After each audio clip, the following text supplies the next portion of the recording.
Найти глубинный смысл, дойти до сути, казалось бы, привычных предметов и явлений. Такую задачу, как правило, ставят перед собой люди неординарные. Педагог Ахмед Беков превратил профессию преподавателя в ежедневное исследовательское путешествие. И ведет он так за собой молодые умы. Делает это успешно. Несколько раз номинировался на лучшего учителя года. Сейчас есть новый повод для гордости. Созданный им алгебраический трактат. Амина Бокова расскажет. Я обращаюсь к читателю с таким интригующим вопросом. Есть ли связь между алгеброй и баскетболом, фатализмом и хирургией, кратером Луны и созвездием Ориона, браком по принуждению и именоречением? И, наконец, есть ли связь между утешением для человека и тиранией над ним? Какая может быть связь? Нужно прочитать книжку и узнать об этом.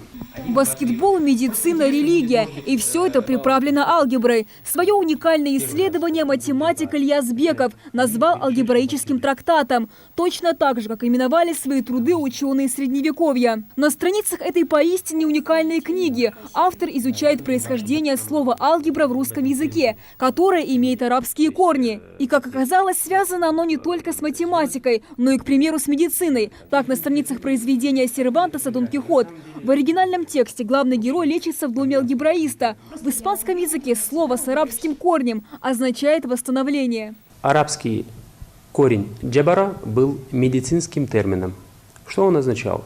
Он означал вправление сустава на место. То есть после вывиха или, не дай бог, если кость сломать, ее вправляют. Врачи хорошо знают, о чем я говорю. Есть специальные такие прием по вправлению кости на место, да, или сустава на место. Это действие по-арабски называется джабр. Оно перешло в медицину. Идея создания трактата пришла математику еще в школе. Тогда он впервые задумался о том, как переводится слово «алгебра». Уже после окончания Ингушского государственного университета Ильяс Беков стал учителем, а свободное время проводил в библиотеке, изучая толковые словари и читая художественную литературу средних веков в поисках упоминания арабского слова «алджебра». Был такой ученый, Алджебра его звали, и он как бы сформировал и основал данную науку. Немножко это искаженная информация. Более достоверно, полностью основываясь на арабском языке, на исторических справках,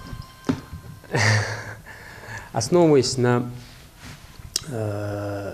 высказывания историков математики, то есть специалистов в этой области, на высказывания востоковедов, я основательно расписал весь тот путь транслитерации данного арабского корня. Кстати, дизайн книги полностью соответствует ее содержанию. Исламский орнамент, изображенный на обложке, и андалузский шрифт, которым начинаются первые слова книги, Ильяс Беков старается использовать и в своей работе с учащимися. Класс математики, благодаря стараниям учителя, превратился в настоящий альма-матер. Школа – это второй дом для детей, и учиться в нем должно быть приятно, считает Ильяс. Мы видим проявление какой-то исламской культуры геометрической, что очень важно.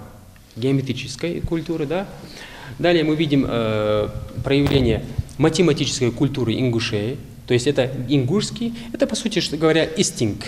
Это не единственное нововведение математика. В Канташевской школе номер 1 время узнают по необычным часам, а точнее по солнечным. При создании механизма молодой учитель взял идею у арабского ученого Ибн аш-Шатира. Он, в свою очередь, построил такие же часы в XIV веке. Чтобы воплотить задумку в жизнь, Ильясу понадобилось 20 дней. Сейчас математик работает над очередным проектом. Следующая моя книжка, скорее всего, будет об ингушском флаге.